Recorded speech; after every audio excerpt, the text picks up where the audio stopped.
three volcanoes made the silent. The biggest one's at this end, the smaller one's at the other end. The smallest is the peninsula you see straight out there, which is kind of flat. That's known as Kaulapapa, which is where the leprosy colony was located.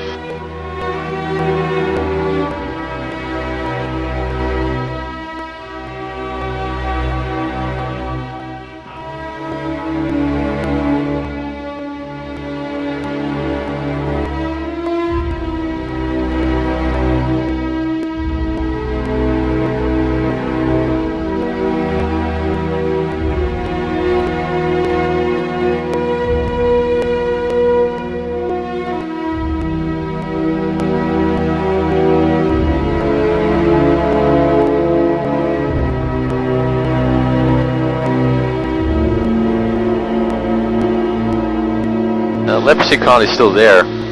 About 100 people live out there. Only 12 remain that were placed out there as lepers years ago.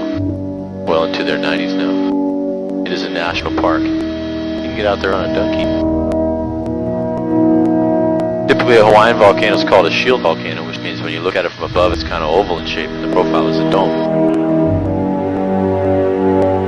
If you look at Molokai's eastern side here on a map, you'll see it looks like a third to a half that oval is gone. That is indeed the case.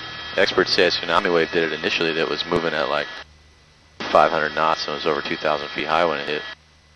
Tore 600 cubic miles of material away, deposited in the ocean behind us.